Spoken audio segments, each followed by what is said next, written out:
Good morning. আমার একটা dragon ফলে দেখো কেমন পোকা লেগেছে, ভুয়ো করে দিয়েছে পিঁপড়েতে। সকালবেলা ছাদে এলাম, এই ড্রাগনটা দেখতে পেলাম, আর নিচের দিকে ঝুলছিল। আর এমন একটা জায়গায় গাছটা যে নিচের দিকে যদি কোনো ফল হয় না, পাড়াই মুশকিল হয়ে যায়।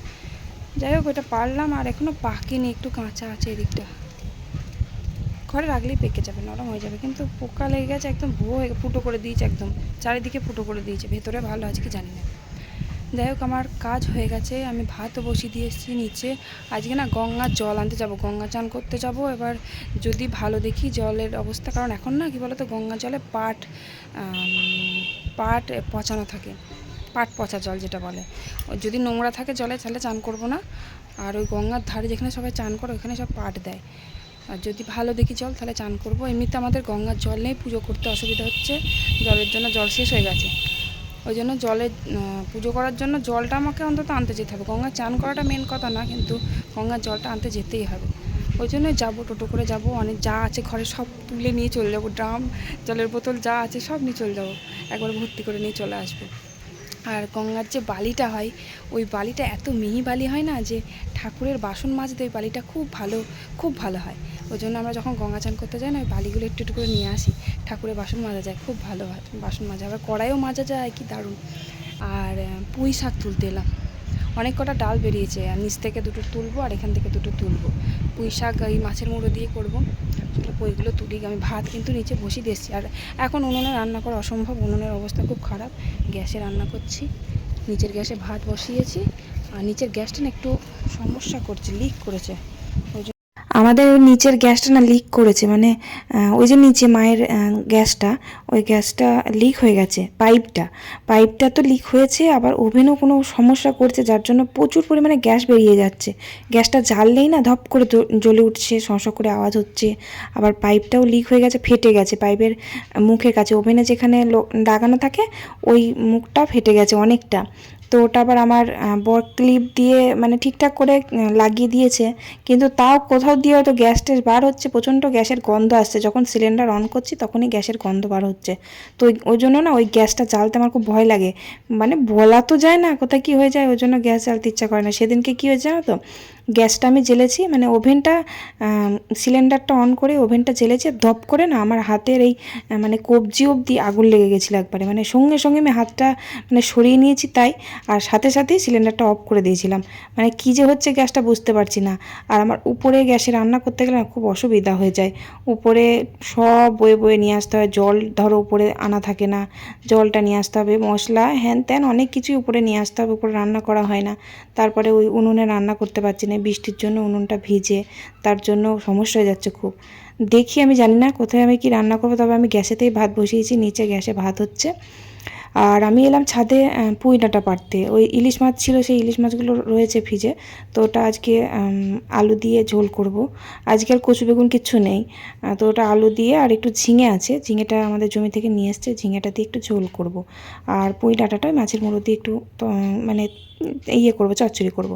যাই হোক, তো গাছে আমার নিচেতেও পুঁই হচ্ছে, আবার উপরেও পুঁই হয়েছে, দু জায়গা থেকেই পুঁই কাটলাম। পুঁই কেটে নিয়ে এসে আমি এই পুঁই শাকটা গ্যাসেতেই বসিয়ে দিলাম। আর ভাত বললাম না গ্যাসে বসিয়েছিলাম, ভাত হয়ে গেছে, ভাত নামিয়ে দিয়েছি, দিয়ে পুঁই শাক চচ্চড়িটাও রান্না করে নিলাম। মাছের মুড়ো দিয়েছি, মাছের মুড়ো ছিল দুটো, আর মাছটা যা আছে সব লেজা মুড়ো, তারপরে পেটিও আছে, ওটা আলু দিয়ে একটু ঝিঙে দিয়ে একটু পাতলা করে ঝোল করবো আজকে। আজকে আর বেগুন পাইনি জানো তো, আমার বড় নেই যে একটু বেগুন এনে দেবে বাজার থেকে, বেগুন তারপর কচু বেগুনটা ছিল, শেষ হয়ে গেছে। তো এবার কিছু নেই, ওই ঝিঙে ছিল আমাদের মাঠেতে, জমিতে কিন্তু ঝিঙে হয়েছে খুব, ওই মাঝে মাঝে তুলে নিয়ে আসে 2-3টে করে, তো ঝিঙে দিয়েও খায়।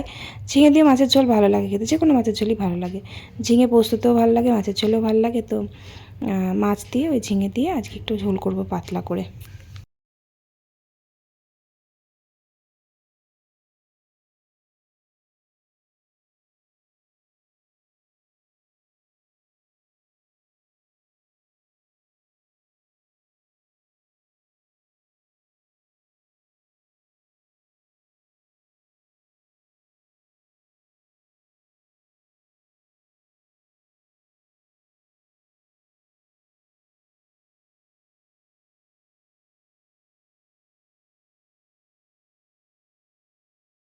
আর নেক্সট টাইম যখন করব তখন একটু ঠিকঠাক করে দেখে শুনে করব। যাই হোক, তো প্রথমেই বললাম ভিডিও শুরুতে যে আজকে গঙ্গা চান করতে যাব। তো এবার আমার না ওই যে পায়ে ব্যথা হয়েছিল বললাম, পায়ে ব্যথাটা আজকে আবার বেড়েছে, মানে ওই এক একদিন হচ্ছে এক একদিন কমে যাচ্ছে এরকম হচ্ছে। তো আজকে এবার এত ব্যথা করছে, আবার দাঁড়িয়ে দাঁড়িয়ে রান্না করছি না অনেকক্ষণ থেকে, দিয়ে আমি আর পারছি না। আর গ্যাসটা না মানে নামানো যাবে না, আমি কিন্তু নিচে মায়ের ঘরে নিচে রান্না করলে গ্যাসটা নামিয়েই রান্না করি, কিন্তু পাইপটা কেটে ছোট হয়ে গেছে, ওই যে পাইপ লিক করেছে ফেটে গেছে বললাম না, তার জন্য গ্যাসটার পাইপটা এত ছোট হয়ে গেছে যে নিচে গ্যাস নামানোই যাবে না, জন্য দাঁড়িয়ে দাঁড়িয়ে রান্না করতে হলো। আর গঙ্গা জল আনতে যেতে পারবো না, আমার বড় ছেলেকে বললাম ও আমার ননদের সাথে গিয়ে সাইকেল করে গিয়ে 2 ড্রাম আর 1 বোতল জল নিয়ে এসেছে, মানে আপাতত চলবে, কয়দিন পুজো হোক, তারপরে আবার কিছুদিন পর ওই টোটো করে যাব। আর মা তো যেতে পারবে না, মায়ের পায়ে ব্যথা কোমরে যন্ত্রণা, মা যেতে পারবে না, মায়ের শরীর প্রচণ্ড খারাপ, মা হাঁটাচলা করতেই পারছে না, মায়ের পায়ে এত যন্ত্রণা। তো যাই হোক, তো আমি আবার ভাবলাম আজকে কি জানো তো, এই যে মিটকেসটা দেখলে, মিটকেসটা হচ্ছে নিচের মিটকেস, এটা আজকে ভাবছি যে মায়ের নিচের বারান্দাটা একটু বেশ ভালো করে পরিষ্কার করব। তোমরাই কমেন্ট করো যে ঘর দূর এত সুন্দর পরিষ্কার করো না, কি করে করব একা হাতে বলো তো, মানে আমি কি আর পারি এত কিছু করতে? ওপরে পরিষ্কার করব নাকি নিচ পরিষ্কার করব, নাকি ছেলে সামলাবো, নাকি আমার আমার নিজের কাজ করব, কি কোনটা ছেড়ে কোনটা করব বলো? আমার সময় থাকলে সত্যি করেই করতাম, আমি কাজ করতে ভালোবাসি, আমাকে যেন মোটেই কুড়ে বলো না, কারণ আমি কাজ করতে পারি, আমার কাজে কোনো মানে জ্বালা যন্ত্রণা নেই, শরীর যদি সুস্থ থাকে।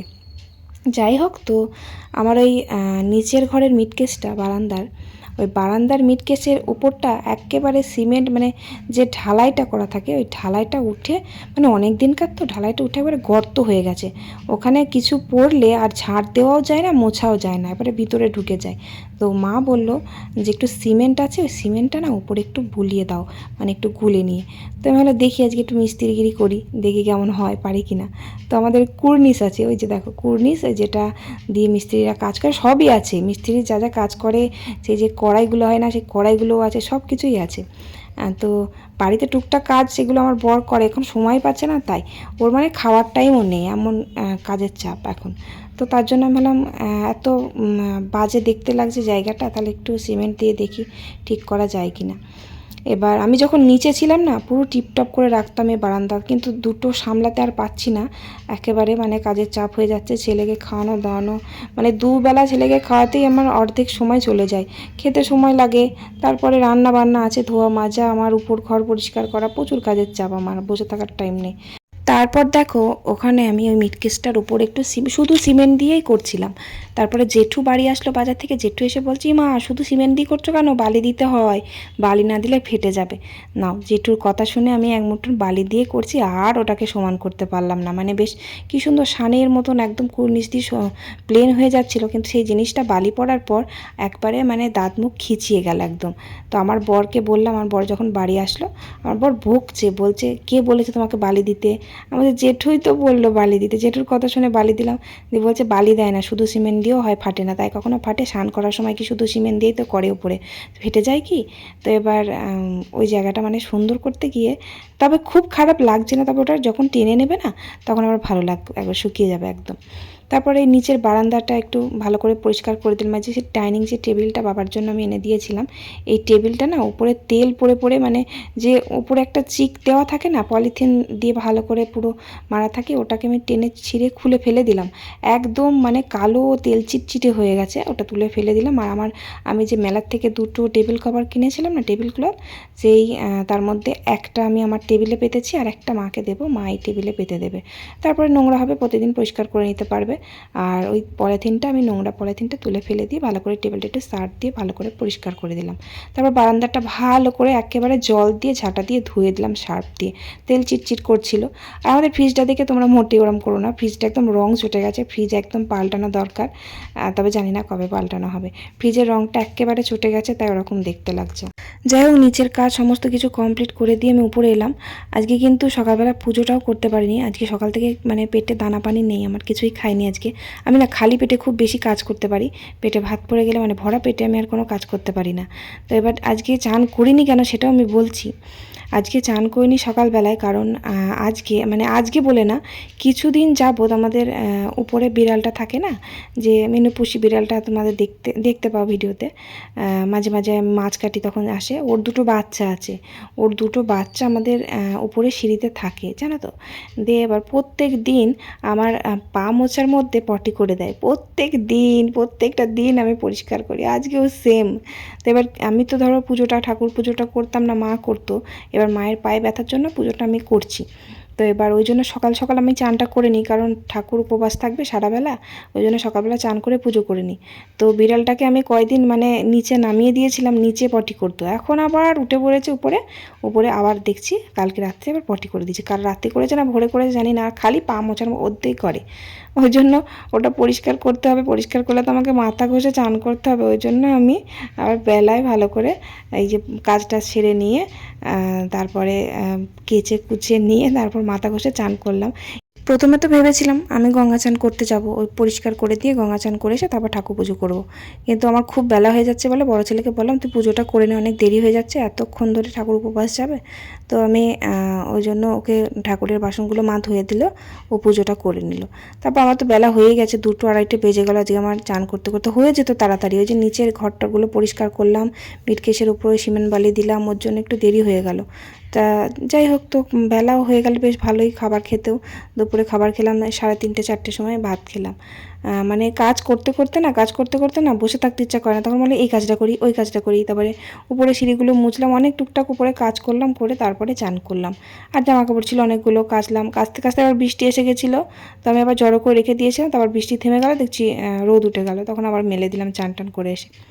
যাই হোক, তারপর খাওয়া দাওয়া করলাম। আর মাছের ঝোলটা আজকে সত্যি খুব ভালো হয়েছিল খেতে, ঝিঙে দিয়ে করলো, খেতে বেশ টেস্টি হয়েছিল, বেশ ভালো করেই ভাতটা খেলাম আজকে। তারপরে দেখছি বৃষ্টি হোক, মেলে দিলাম, আর সঙ্গে সঙ্গে রোদ উঠে গেল। মেলে নিচে যাচ্ছে আর রোদ উঠে গেল, বৃষ্টির কোনো সিঁড়ি ছাড়া নাই। তো জল তো ঝরে যাচ্ছে, শুকিয়ে গেছে, এত মোটা প্যান্ট তাও শুকিয়ে গেছে, এটা ভিজে আছে। যাই হোক, জল তো ঝরে গেছে, ঘরে গিয়ে মেলে দেবো, কালকে হোক পরশু দিন শুকিয়ে যাবে। গাছগুলো দেখো, এত বৃষ্টি হচ্ছে, গাছগুলো তাও মনে হচ্ছে জল নেই, চারিদিকে সব নিচে পড়ে গেছে। সকালে যে ড্রাগনটা পেরেছিলাম না, ওটা পোকা লেগে গেছে, পোকা না পিঁপড়ে লেগে গেছিলো, কাটলাম, কেটে দিলাম। বড় ছেলে আমার ড্রাগন খেতে খুব ভালোবাসে, আমিও খাই, খুব একটা ভালো লাগে না, খুব মিষ্টি।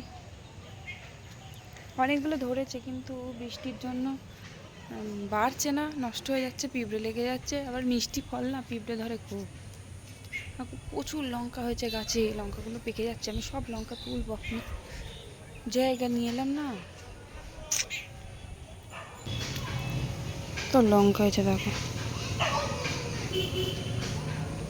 এই লঙ্কাগুলো খুবই ঝাল, একটা জায়গা নিয়ে এসে তুলে নেবো, নাহলে হাতে করে কী করে নিয়ে যাবো। থাক, কালকেই তুলবো, থাক। কালো লঙ্কাগুলো এতই ঝাল না, সত্যি করে একটা লঙ্কা যদি আলু সিদ্ধ মাখা হয় না, খাওয়া যায় না, এত ঝাল লঙ্কাগুলো। তবে একটা লঙ্কার যে টেস্ট হয়, লঙ্কাটা মাখলে খেতে কত ভালো লাগে, সে টেস্টটা নেই লঙ্কাটায়। খুব ঝালের বেলায় আছে, প্রচুর ঝাল, চিরিবিরিনি ঝাল একদম, কিন্তু টেস্ট নেই। এবার কামড়ে খেতে পারি না, বাপরে, মুড়ির সাথে যদি কামড়ে খায় তাহলে তো আর দেখতেই হয় না, এত ঝাল, কামড়ে খাওয়াই যায় না। লম্বা লম্বা যে সরু সরু চিকন চিকন লঙ্কাগুলো হয়, ওগুলো আবার কামড়ে খেতে ভালো লাগে। যাই হোক, আমি কিন্তু এই গাছের লঙ্কা কামড়ে খাই না, আমার বরাবর খায়, এক কামড় খায়, দিয়ে আর খায় না, এত ঝাল লাগে। তো লঙ্কা প্রচুর হয়েছে, লঙ্কাগুলো তুলে ফেলবো, আবার নতুন ফুল আসবে, আবার লঙ্কা ধরবে, আবার ডগগুলো একটু ঠিক সাইজ করে কেটে দেবো। আর পটাশ দিলে কিন্তু প্রচুর ফুল হয়, ফুল ফল ধরে। তো আমি দিয়েছিলাম একবার, আবার দেবো, লঙ্কাগুলো তুলে নিই, ডগা কেটে দেবো, তারপর আবার পটাশ দেবো, ফুল হবে। এই যে দেখো, গুবলু সোনাকে পড়তে বসিয়েছি, এখন কি দুষ্টুমি করে, এক একদিন মন ভালো থাকলে পড়াটা করে নেয়। আজকে ওর মন মেজাজ খুবই ভালো আছে, খুব সুন্দর পড়া করে নিচ্ছে আজকে। 1 থেকে যদি ওকে বলি 50 অবধি লিখতে, তার মধ্যে মানে 1 ঘন্টার মধ্যে, ঘড়ি ধরে 1 ঘন্টার মধ্যে 1 থেকে 20 অবধি লিখতে পারবে। মানে এত অধৈর্য করে দেয়, কি বলবো, একটা করে লিখবে, ওমা এটা লিখবো, ওমা এটা লিখবো, ওমা এরপর এইটা লিখতে হবে, বাপরে বাপ। মানে পড়াতে গিয়ে ও যে আমায় কী বিরক্ত করে, লিখবে না, একদম লিখবে না, বকিয়ে বকিয়ে মাথা খেয়ে নেয়। যাই হোক, পড়াতে তো হবে। তো চলো, ব্লগটা আমি এখানেই শেষ করছি। ভালো লাগলে অবশ্যই লাইক করে একটা কমেন্ট করে দিও। ভালো থেকো সবাই, আজকের মতো টাটা, বাই বাই।